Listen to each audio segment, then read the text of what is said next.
নমস্কার, বাংলায় শেয়ার বাজারে আরো একবার আপনাদের সকলকে স্বাগত। আজকের এই ভিডিওতে আমরা আলোচনা করব এখনকার সবথেকে বেশি আলোচ্য যে বিষয় সেটা কিনা টেসলার আগমন ঘটতে চলেছে ভারতীয় বাজারে এবং তারই প্রভাব কিন্তু আজকে আমরা দেখতে পেয়েছি।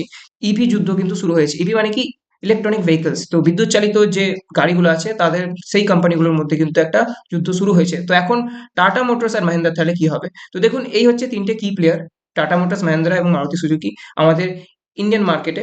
তো এদের মধ্যে কে বেস্ট হবে সেটা নিয়েও কিন্তু আমি লাস্টে আলোচনা করব। তো আপনি যদি ভাবছেন যে আমি টাটা মোটরসে ইনভেস্ট করব, স্টকটা অনেকটা পড়ে গেছে, বা মাহিন্দ্রাতে ইনভেস্ট করব, স্টকটা ভালো, বা মারুতি সুজুকিতে ইনভেস্ট করব, তো অবশ্যই এই ভিডিওটি লাস্ট পর্যন্ত দেখবেন। এই রিলেটেড উত্তরও কিন্তু আপনি পাবেন এই ভিডিওটিতে।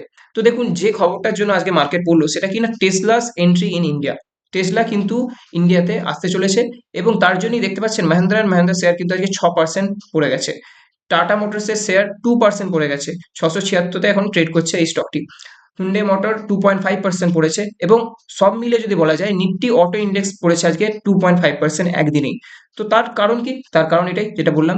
এবার আমরা দেখব যে কি প্ল্যানিং আছে টেসলার, ইন্ডিয়ান মার্কেটকে নিয়ে টেসলার কি প্ল্যানিং আছে। তো যেটা প্রথম বলা হচ্ছে যে আগে বলা হচ্ছে যে টেসলা মেবি কোনো ফ্যাক্টরি এখানে তৈরি করবে, সেটা হলে তো ভালোই হতো, আমাদের কয়েকজন ভাই বোনেরা একটা কর্মসংস্থান পেত। কিন্তু এরা এখন বলছে যে না, এরা কোনো মানে ফ্যাক্টরি তৈরি করবে না, এটা টোটালি ইম্পোর্ট করবে। তার মানে কি, ইউএসএ থেকে গাড়িগুলো আসবে আমাদের মার্কেটে, সেটা সেল হবে।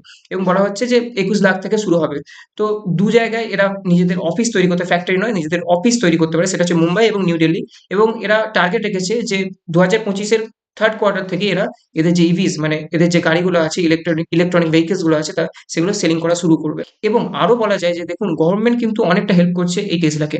তো আপনারা যারা একটু নিউজ দেখেন জানেন যে কিছুদিন আগে যখন মোদিজি ইউএসএ গিয়েছিল, আমেরিকায় গিয়েছিল, তিনি কিন্তু ইলন মাস্কের সাথেও দেখা করেছে এবং হয়তো সেটারই একটা ইম্প্যাক্ট আমরা এখানে দেখতে পাচ্ছি। গভর্নমেন্ট কিন্তু ইম্পোর্ট ডিউটিস 15% করেছে এই গাড়িগুলোর উপরে। তো এখান থেকেও একটা কিন্তু হেল্প পাচ্ছে টেসলা গভর্নমেন্টের দিক থেকেও। এবার যে জায়গাটা আমি বলছিলাম যে টোটালি ইম্পোর্ট করে আনবে, ঠিক আছে, এখানে কোনো ফ্যাক্টরি করবে না। এবার দেখুন, ইভি পলিসিতে যে কয়েকটা আমরা প্রবলেম দেখতে পাচ্ছি, দেখুন টাটা মোটরস, মাহিন্দ্রা তাদের কিন্তু অনেকগুলো প্রোডাক্ট লঞ্চ করছে কিন্তু সেই রকম রেসপন্স নেই। এখনো মানুষ কিন্তু গাড়ি তেলের বা ডিজেলের কিনছে। তার সাথে সাথে হুন্ডে এবং মারুতি সুজুকি এরা কিন্তু নানান মানে ফরেন প্রেসার কিন্তু দেখতে পাচ্ছে, এদের কিন্তু সেরকম মডেল নেই ইভিতে। তো বলা যায় এই জায়গায় কিন্তু একটু ফাঁকা জায়গা রয়েছে টেসলার জন্য।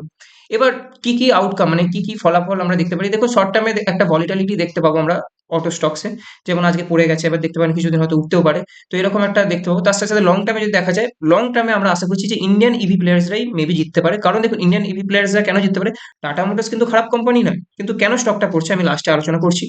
তো এবার দেখুন, এই তিনটে কোম্পানি হচ্ছে তিনটে বড় কোম্পানি।